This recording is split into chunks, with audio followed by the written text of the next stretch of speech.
Hey there friends! Have you ever heard of a musical genius named Ludwig van Beethoven? Well, get ready to meet the man who changed music forever, even though he faced some pretty big challenges on the way. Beethoven was born a long time ago in 1770 in Bonn, Germany.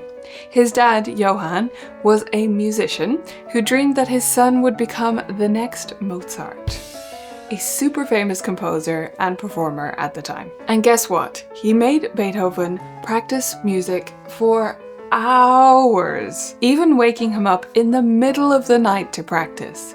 Can you imagine that? When Beethoven was just 7 years old, he gave his first concert. His dad told everyone he was only 6 at the time, just to make him sound even more like a child genius. As Beethoven grew older, he moved to Vienna, the musical capital of Europe, and started studying with one of the best composers ever, Joseph Haydn. But their lessons didn't always go smoothly because Beethoven was, well, a bit of a wild spirit. Beethoven also might have met the legendary Mozart that his father aspired for him to be.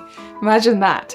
Mozart heard Beethoven play and was amazed by his talent. But before they could really hang out too much, Beethoven had to go home to Bonn because his mum was really sick. Sadly, she passed away, which made Beethoven's life even more difficult. Now, something really tough started happening when Beethoven got a little bit older. In his 20s, he started losing his hearing, which is just heartbreaking for someone who loved music so much. But guess what? He didn't give up. Even though he couldn't hear, Beethoven still composed amazing music. He would press his ear to the piano or to the floor sometimes to feel the vibrations, and legend has it that he cut the legs off his piano so that it could sit directly on the floor so that he could feel those vibrations better. Some of his most famous pieces, like Ode to Joy, were created during this time where he really didn't have much hearing left. Now, Beethoven wasn't just a musical genius, he was also a bit of a coffee perfectionist. He made sure to use exactly 60 coffee beans in each cup of coffee that he made.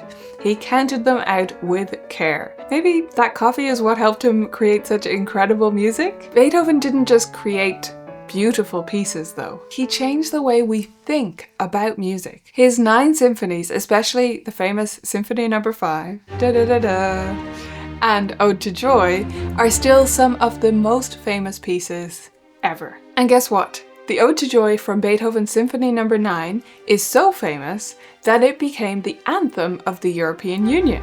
That's how much his music is still loved today. When Beethoven passed away in 1827, over 20,000, that's 4 zeros after that too, 20,000 people came to his funeral. That's how many lives he touched with his music. Beethoven's music still inspires musicians all over the world, including me. He was always my favorite composer growing up. Even though he faced challenges, he never gave up on his dream to make beautiful music. But that's enough talking about Beethoven. Go listen to some of his music right now.